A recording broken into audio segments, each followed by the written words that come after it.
Nagaland unemployed manu bishi hua pra MLA Dr. Nisha Mero pra chinta dikhaise. Itu pra society de biya huo kuina. Tai janaise olobage de lua forest guard recruitment de 154 posts nimide 23,000 candidates apply kurise or 46 constable posts nimide 11,000 manu apply kurise. Itu chinta ge hatawole nimide tai bra suggest kurise food stall vending units or poultry piggery units khan promote kuriwole lage.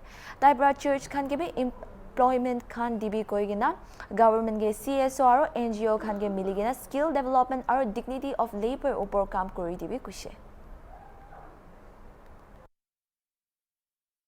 One of the severe problems we have in our state is the educated unemployed youth.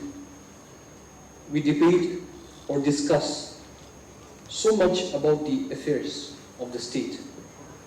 However, we have unemployment problem which needs to be viewed as one of the most important chapter. In India, the job market for the last few years is challenging as thousands of people lost their jobs across companies and sectors. A report by the International Labour Organization, a large number of Indian youths are out of work. Let me reflect back in the year 2020. 35% of the youth are unemployed, and it has doubled to 65% in 2022. One of the reasons why it has been staggered is because of the COVID pandemic. Until 2019, the number of employment was rising, but due to the pandemic, many had lost their jobs. Therefore, it will take time to recover. It is going to be a long time challenge. More than 50% of Indian population is below the age of 25 years. So in the coming years, more will enter the job market.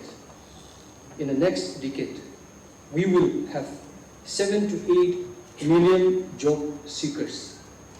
India will have to create employment for them.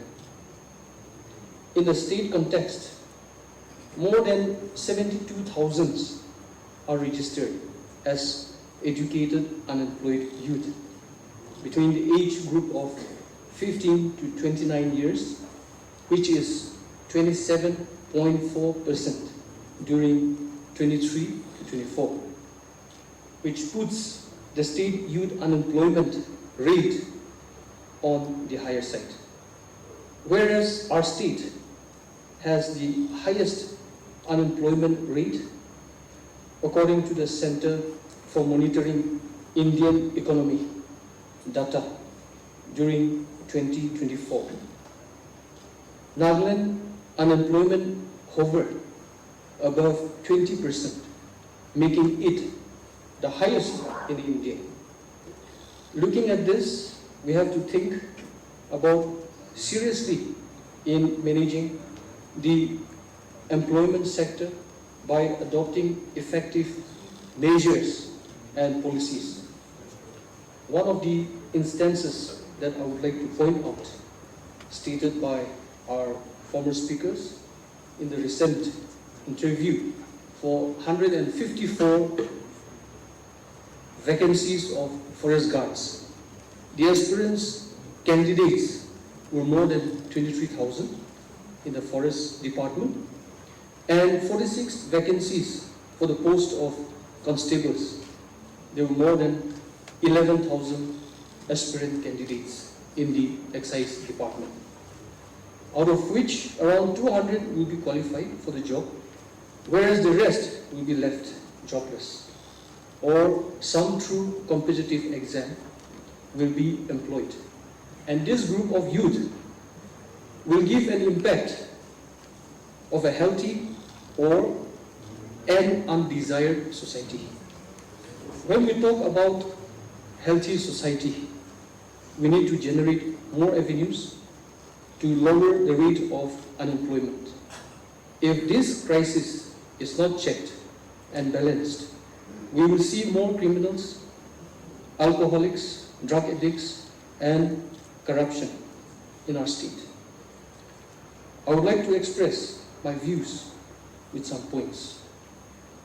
In the non-farm sector, facilitating nano retailers and food stalls, both in rural and urban areas, like juice bars in highways, tea stalls, food joints in urban areas, and strategic rural areas, fruits and vegetables vending in highways and marketplace for young parents, youth, and retired people.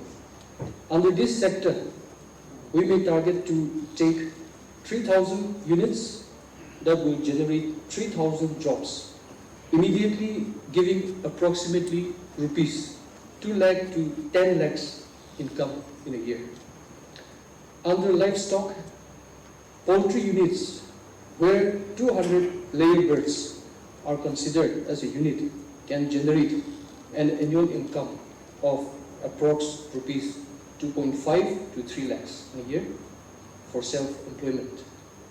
If government can take up 5,000 units on pilot case, it can create 5,000 jobs immediately, both in urban and rural areas.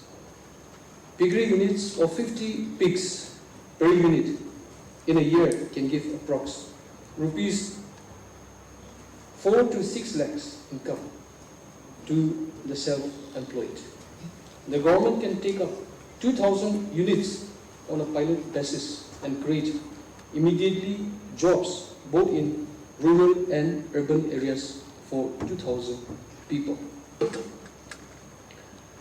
Encouraging the church-sponsored colleges, schools, where many are employed as lecturers, teachers, clerks, grade 4 staffs, including the church workers such as pastors, counselors, directors, missionaries, etc. For instance, in my district, there are 34 institutions sponsored by a group of churches, generating approximately 850 to 900 employment opportunities to unemployed youth. The government is also doing tremendous work to generate employment for the youth in various sectors for their livelihood by introducing schemes and subsidies, PMEGP, CMMFI, capacity building, startups, etc.